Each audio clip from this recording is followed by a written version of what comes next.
Assalamualaikum warahmatullahi wabarakatuh. Perkenalkan, nama saya Novita Yutari dari kelas PIM dengan NIM 201190436. Di sini langsung saja ya. Di sini saya akan mempresentasikan artikel saya, yaitu dengan tema manajemen kurikulum. Nah, di sini saya akan mengambil judul yaitu pengetahuan dasar mengenai manajemen kurikulum. Nah, yang pertama di sini saya akan membahas tentang pengertian manajemen dan kurikulum.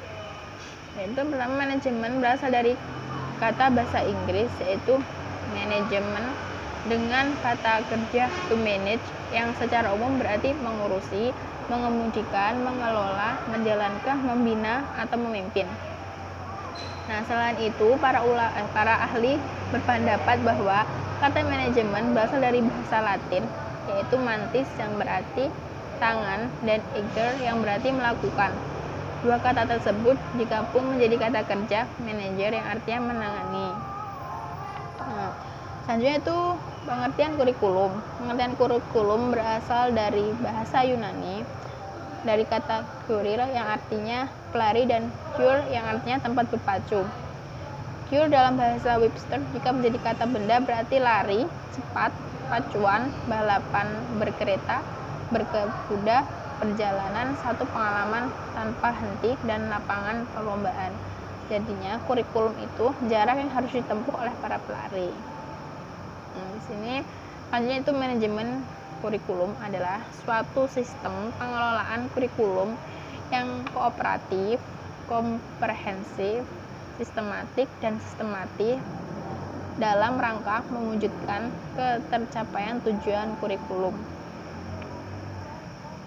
Dalam pelaksanaannya, manajemen berbasis sekolah atau MBS dan kurikulum tingkat satuan pendidikan atau KTSP itu, oleh karena itu, otonomi yang diberikan pada lembaga pendidikan dalam mengelola kurikulum secara mandiri dengan memprioritaskan kebutuhan dan ketercapaian sasaran dalam visi dan misi lembaga pendidikan, tidak mengabaikan kebijaksanaan nasional yang telah diterapkan.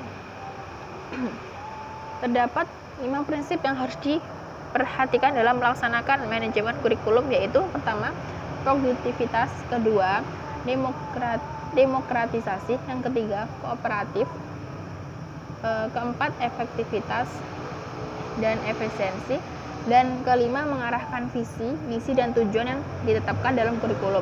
Yang pertama yaitu produktivitas. Dalam produktivitas itu, hasil yang akan diperoleh dalam kegiatan kurikulum merupakan aspek yang harus dipertimbangkan dalam manajemen kurikulum.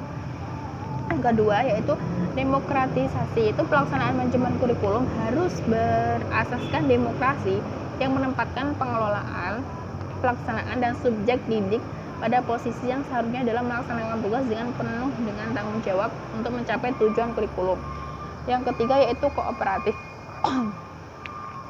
Untuk memperoleh hasil yang diharapkan dalam kegiatan manajemen kurikulum, perlu adanya kerjasama yang positif dari berbagai pihak yang terlibat. Yang keempat yaitu efektivitas dan efisiensi.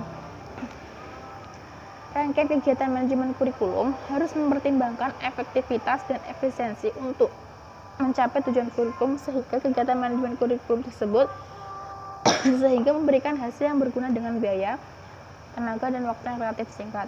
Kemudian mengarahkan visi, misi, dan tujuan yang ditetapkan dalam kurikulum. Proses manajemen kurikulum harus dapat memperkuat dan mengarahkan visi, misi, dan tujuan kurikulum.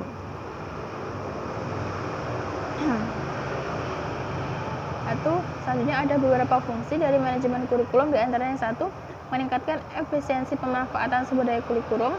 Kedua, meningkatkan keadilan dan kesempatan pada siswa untuk mencapai hasil maksimal.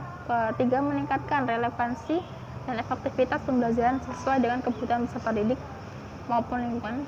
Kurikulum dikelola secara efektif yang dapat memberikan kesempatan dan hasil yang relevan dengan kebutuhan peserta didik maupun lingkungan sekitar. Selanjutnya itu implementasi kurikulum.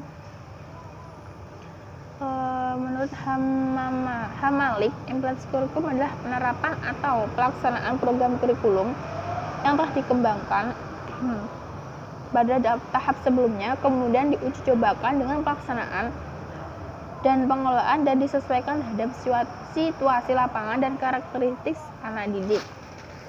Faktor-faktor yang mempengaruhi implementasi kurikulum dipengaruhi 3 faktor, yaitu karakteristik kurikulum, strategi implementasi, karakteristik penggunaan kurikulum. Karakteristik kurikulum yaitu mencakup ruang lingkup, bahan ajar, tujuan, sifat, dan sebagainya. Strategi implementasi yaitu strategi yang digunakan dalam implementasi kurikulum. Yang ketiga itu karakteristik penggunaan kurikulum yang meliputi pengetahuan, keterampilan, serta nilai sikap guru terhadap kurikulum dalam pembelajaran. Nah, demikian yang dapat saya sampaikan. Mohon maaf bila ada kekurangannya atau mungkin kurang sesuai dengan judulnya. Mohon maaf. Assalamualaikum warahmatullahi wabarakatuh.